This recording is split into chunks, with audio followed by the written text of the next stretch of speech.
मां की भूमिका इस समाज के निर्माण में, परिवारों के उत्थान में और राष्ट्र को महान बनाने में सबसे ज्यादा है।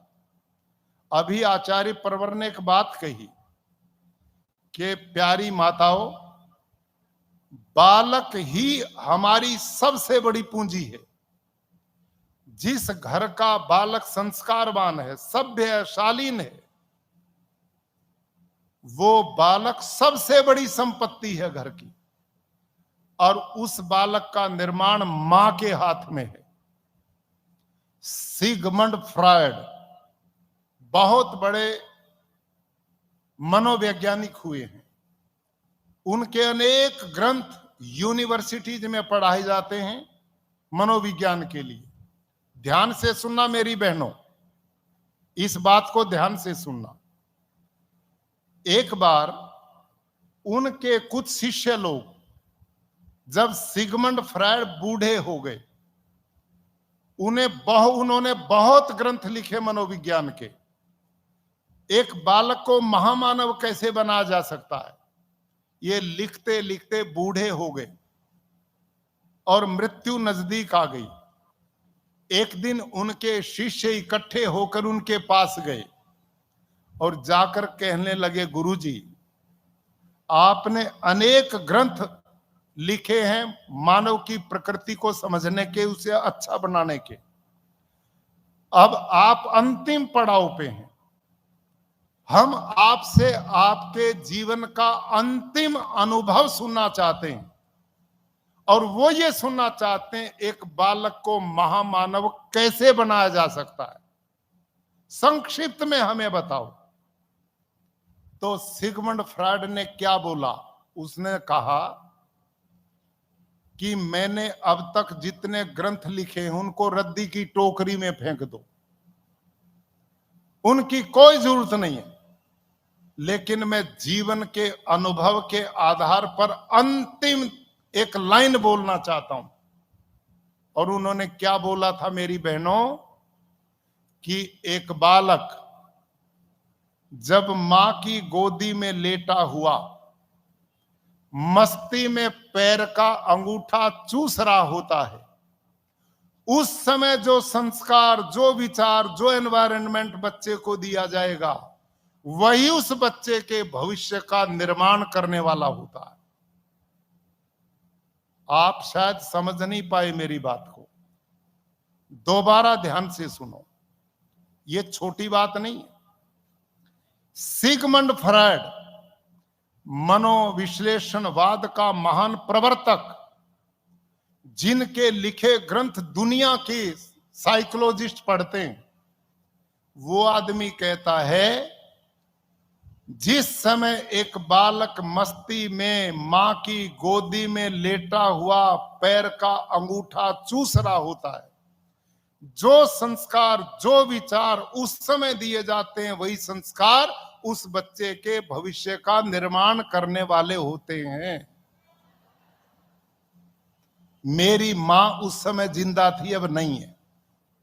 मैंने ये जब लाइन पढ़ी तो आचार्य प्रवर, मैंने अपनी मां से पूछा, मां, ये मैंने एक लाइन पढ़ी, क्या बच्चा मां को अभी पैर का अंगूठा चूसता है? क्यों मेरी बहन, चूसता है क्या? बोलो। हाँ, देखो कितनियों ने हाथ खड़ा किया। तो मेरी बात और पुख्ता हो गई। तो मेरी मां ने मेरे को बताया कि हाँ, ऐसी हरकत बच्चा कई बार मस्ती में करता है और वो कई बार पैर का अंगूठा मुंह तक ले जाता है।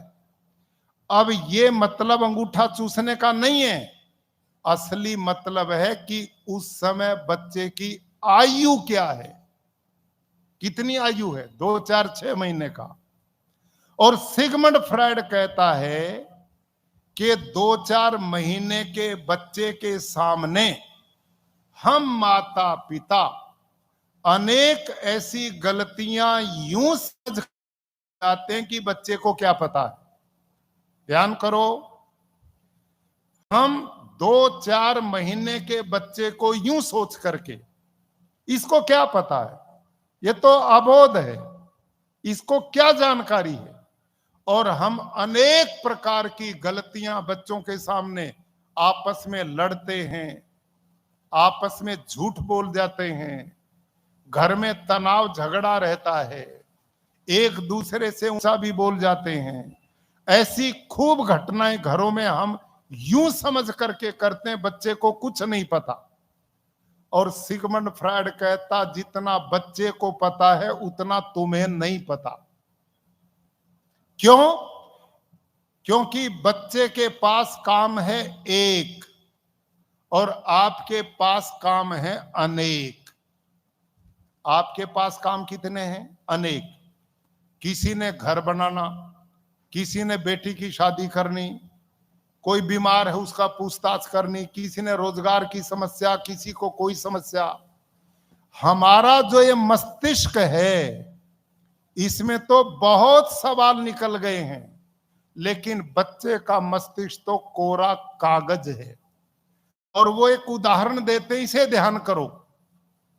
उन्होंने एक उदाहरण दिया कि आप समतल धरती पर मेरी बहनों 2 गड्ढे बनाओ। समतल धरती पर 2 गड्ढे बनाओ और एक गड्ढे को पानी से भर दो, दूसरे को खाली छोड़ दो और दोनों गड्ढों के बीच में पानी डालो, भर जाएगा? बोलो, भरे में जाएगा या खाली में? नहीं जाएगा, क्योंकि वो तो पहले भरा हुआ है। बिल्कुल यही स्थिति जो हम बैठे ना जितने यहां पर, हमारा तो मस्तिष्क का गड्ढा सवालों से भरा पड़ा है और बालक का मस्तिष्क खाली गड्ढे के समान है। और मोटा उदाहरण समझो, बहुत मोटा। आप एक 40 वर्ष के प्रोफेसर को पकड़ो जिसने पीएचडी, एमए, डीलिट की है, जो गोल्ड मेडलिस्ट है, बहुत पढ़ा लिखा और उम्र 40 साल है, उनको पकड़ो। और एक घर में आप अपने 2.5 साल के पोते को पकड़ो, पोती को पकड़ो। दोनों को ऐसे देश में भेज दो जहां की भाषा दोनों ही ना समझते हो। बताओ वहां भाषा पहले कौन सीखेगा? कौन सीखेगा? क्यों सीखेगा? वो तो बहुत छोटा है। आप तो यूं कहते हो कुछ भी नहीं जानता, वो तो अबोध है।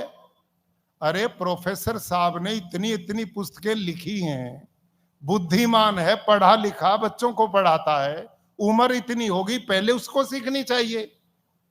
लेकिन ऐसा नहीं होता ना।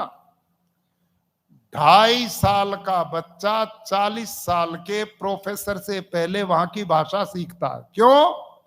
इसलिए सीखता है कि बच्चे की कैचिंग पावर आप और मेरे से कई गुना ज्यादा है।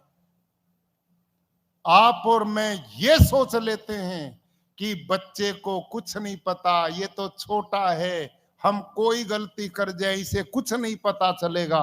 अब अगला उदाहरण, मेरी प्यारी बहनों, सिगमंड फ्रायड तो बहुत लेट हो गया। सिगमंड फ्रायड तो बहुत देरी से संभला ये शब्द बोल करके। जिस देश में आप पैदा हुई है ना, इस देश में तो 16 संस्कारों की परंपरा ऋषियों ने हजारों साल पहले की थी। उन्होंने कहा पैदा होने के बाद नहीं, बच्चा तो मां के पेट में ही सीखना शुरू कर देता। और एक और समझो ध्यान से, ये साइंटिफिक बात है, धर्म की बात नहीं। धर्म की तो होगी, साइंटिफिक। मेरी बहनों, आप में एक जानकारी होगी बहुत को, गर्भ में जब बच्चा होता है तो सुनना गर्भ में ही शुरू कर देता है, लेकिन देखना पैदा होने के कई सप्ताह के बाद देखना शुरू करता है। समझ में आई कि नहीं? जब बच्चा जन्म लेता तो उसकी आंख में रोशनी नहीं होती, बच्चे को दिखाई नहीं देता पैदा होने पे। पैदा होने के कई महीने के बाद देखना शुरू करता ना, सप्ताहों के बाद शुरू करता है, बाद में रोशनी आती। लेकिन सुनना गर्भ में ही शुरू कर देता है। जब उसका पुंसवन सीमंतोनयन संस्कार होते हैं, उनमें यही प्रेरणा माता को दी जाती है कि बहन बेटी को बता जाता, तू ये मत सोचना तेरे गर्भ में केवल तेरे बुढ़ापे की लाठी पड़ रही है, तेरे गर्भ में तेरे कुल का गौरव पल रहा है, तेरे समाज का भाग्य विधाता पल रहा है, इस कोख में राष्ट्र का निर्माता पल रहा है। इस सोच के साथ बालक को गर्भ में ही 4 संस्कार तो जन्म लेने से पहले ही करने की परंपरा है। और एक उदाहरण आपने सुना होगा अभिमन्यु का। जब सुभद्रा के गर्भ में अभिमन्यु था तो उसने क्या नाम, चक्रव्यूह भेदन, कोई बाद में ट्रेनिंग थोड़ा ही दी थी किसी ने, चक्रव्यूह भेदन गर्भ में ही सीख लिया था। ये घटनाएं इस बात का प्रमाण है। तो हमारे यहां संस्कार का बहुत महत्व है। मान्य प्रवर आचार्य प्रवर जो कह रहे थे, मेरी बहनों, इस भोगवाद के युग में, इस बढ़ती अल्ट्रा मॉडर्न युग में आप संभल करके चलते हुए इस एक मिशन को पूरे मनोयोग से करती जाओ। आपके बेटे बेटियां पोते पोतियां, घर में वातावरण और संस्कार ऐसा धर्म पूर्ण होना चाहिए कि जिससे हमारे बेटे बेटियां आदर्श बने, समाज को सब प्रकार की कुरीतियों से बचाएं, धर्म के मार्ग पर ले जाएं,